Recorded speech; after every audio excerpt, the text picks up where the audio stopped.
Hi hello guys welcome back to our channel voice of SG. Mechanic web series episode 5 కోసము అందరూ కాయలు కాచేటట్టు wait చేస్తున్నారు. కానీ అందరూ వ్యూస్ కోసము ఇప్పుడు వస్తుంది అప్పుడు వస్తుందని కహానీలు కథలు చెప్తూ ఉన్నారు.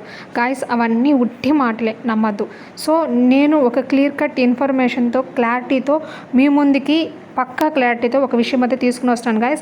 ఎవరైనా ఇప్పటివరకు మన ఛానల్ని సబ్స్క్రైబ్ చేయకుండా ఉంటే please subscribe our voice of SG YouTube channel. Mechanic web సిరీస్లో ప్రసాద్ బెహ్రా గారు ఇన్ఫినిటీ రాంకామ్ యూట్యూబ్ ఛానల్లో ప్రజెంట్ అయితే రిలీజ్ చేస్తున్నారు.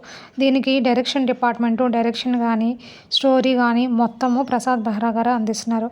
కానీ కొన్ని అనివార్య కారణాల వల్ల తన షూటింగ్కి హాజరవ్వలేకపోయారు. సో అందుకని మెకానిక్ వెబ్ సిరీస్ ఎపిసోడ్ 5 అనేది అసలు రిలీజ్ అవుతుందా అవ్వదా, దానిలో ఉన్న హీరో హీరోయిన్స్కి మధ్య క్లాషెస్ రావడం వల్ల అసలు ఈ వెబ్ సిరీస్ కంటిన్యూ అవుతుందా, అసలు ఏమవుతుందని ఎగ్జైట్మెంట్తో చాలామంది ఎగర్గా వెయిట్ చేస్తున్నారు.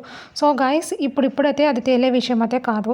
మెకానిక్ వెబ్ సిరీస్లో కొన్ని లొసుగుల వల్ల ప్రసాద్ బెహ్రా గారు అయితే అరెస్ట్ అయ్యారు. సో రిమాండ్లో అయితే ఉన్నారు. ఇంకా ఒక 5 days అయితే పడుతుంది. సో తను రావాలి. తను వచ్చి మళ్ళీ హీరోకి హీరోయిన్కి మధ్య ఉన్న క్లాషెస్ సెట్ చేసుకొని వాళ్ళు ముందుకు సాగాలి. లేదంటే ఆ హీరోయిన్ ప్లేస్లో ఇంకొకరిని సెట్ చేయాలి. ఎందుకంటే హీరో అయితే వైదొలగరు. ఎందుకంటే దానికి స్టోరీ డైరెక్షన్ మొత్తం కాబట్టి ప్రసాద్ బెహ్రా గారు. సో ఈ వెబ్ సిరీస్ అనేది ఇప్పుడల్లా వచ్చే ఛాన్సెస్ అయితే లేదు.